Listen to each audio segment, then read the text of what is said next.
Halo sahabat-sahabat Agrotek, hari ini kita berada di Cindai Alus, Martapura. Kita berada di sekitaran daerah Cindai Alus, di kebun sawit, yang dimana kita akan membahas dan membedah tentang lahan ultisol. Apa sih itu lahan ultisol?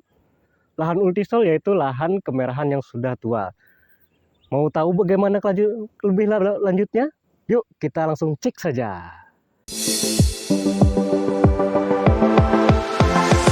Mari kita lihat ke bawah. Nah, berdasarkan lubang galian setinggi 1 meter ini, kita bisa melihat tanah ultisol secara nyata.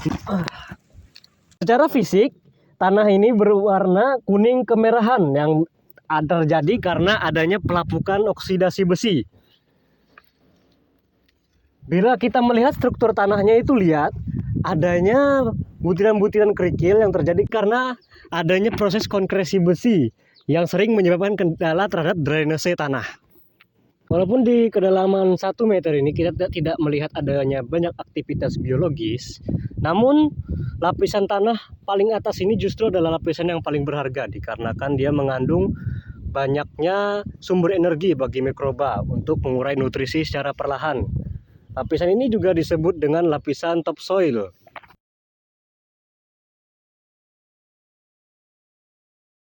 Secara kimiawi, tanah ini memiliki tantangan besar. pH-nya yang masam dan kejenuhan aluminium yang tinggi membuat hara sulit tersedia bagi tanaman. Itulah alasan mengapa tanah ini masuk kategori lahan kering suboptimal. Tanpa penanganan khusus, tanaman akan sulit tumbuh maksimal di sini. Setelah kita melihat profilnya secara langsung, mari kita bedah lebih dalam secara ilmiah. Salah satu identitas utama tanah ultisol adalah keberadaan horizon argilik. Fenomena ini terjadi akibat proses iluviasi, di mana butiran liat dari lapisan atas atau lapisan A tercuci dan mengendap di lapisan B yang ada di bawahnya. Secara teknis, kadar liat di horizon B ini harus lebih dari 1,2 kali lipat kandungan liat di horizon A. Inilah yang membuat lapisan bawah tanah di tanah ultisol terasa lebih padat dan lengket. Namun, tantangan sebenarnya ada pada sifat kimianya. Tanah ordo ultisol dikenal bersifat masam dengan pH rendah, biasanya berkisar antara 4,2 hingga 4,8. Selain itu, nilai kejenuhan basa atau KB pada kedalaman 180 cm dari permukaan tanah tercatat kurang dari 35%. Kondisi ini mencerminkan tingkat pencucian hara yang sangat tinggi, menjadikan tanah ini sebagai lahan suboptimal yang memerlukan input teknologi yang tepat. Secara pedogenesis, tanah ini terbentuk melalui proses fosforisasi, yaitu pencucian bahan organik dan sesquioxida yang meninggalkan penimbunan besi dan aluminium di lapisan bawah. Berasal dari batuan beku dan tuf, ultisol merupakan jenis tanah dengan penyebaran paling luas di Indonesia, mulai dari Sumatera, Kalimantan hingga Papua. Meskipun memiliki banyak kendala dengan pengelolaan yang berkelanjutan, tanah ini sangat potensial untuk sektor perkebunan seperti kelapa sawit, karet, hingga nanas. You light me up like the sky at 5 a.m. I was lost in the dark in the afterglow again. Yeah, I burn for your love. Oh, I burn for your love.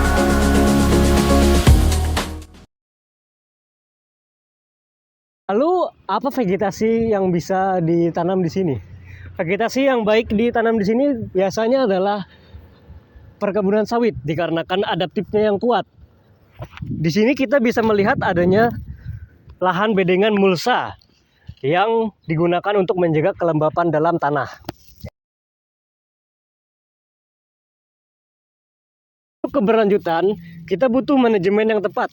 Penggunaan biochar atau arang sisa pembakaran ini bisa membantu memperbaiki struktur tanah dan mengikat hara.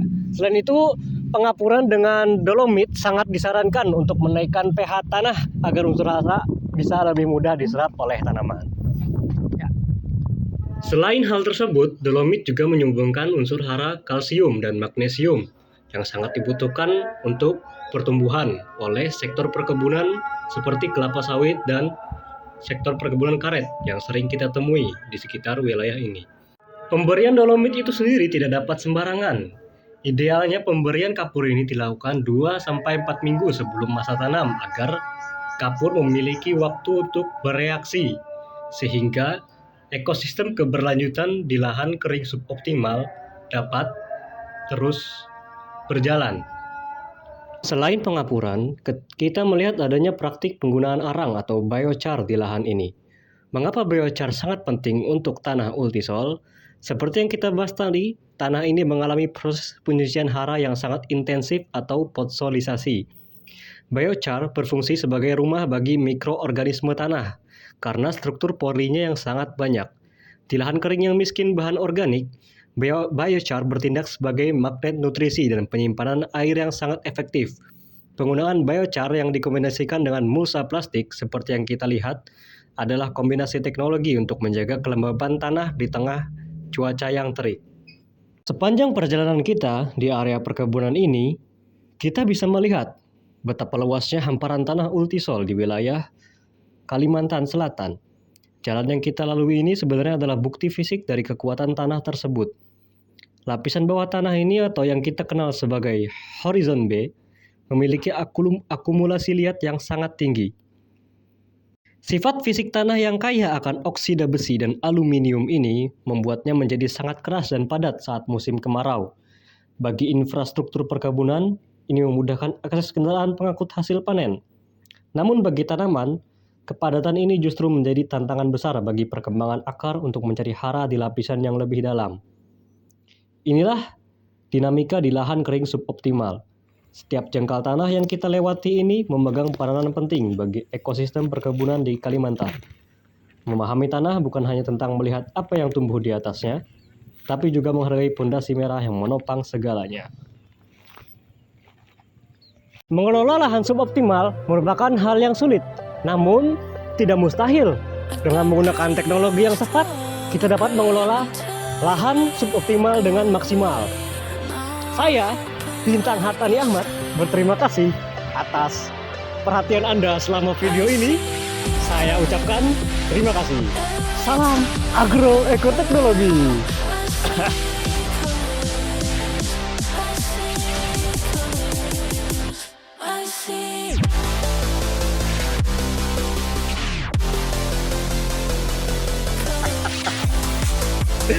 Aduh, Mau dilihat? capeknya sudah. Kecil part 3. Sudah, mulai. Nah, dari mana tadi pandir? Ulang aja dari sana. Nah, bisa kita lihat. Secara biologi, secara biologi paus. Foto. Bukan kak, bukan video ternyata. Ultisol identifikasi dan ulang. Pisang kuning kemerahan ini merupakan paus. Ulang. Jangan tangan.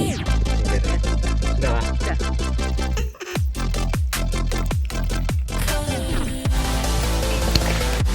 Ya. Sekarang kita kayak gitu. Mana ikannya? Udahlah. Sudah. Astaga, para takut mulai. Aku mendekat atau kameranya aja yang dekat?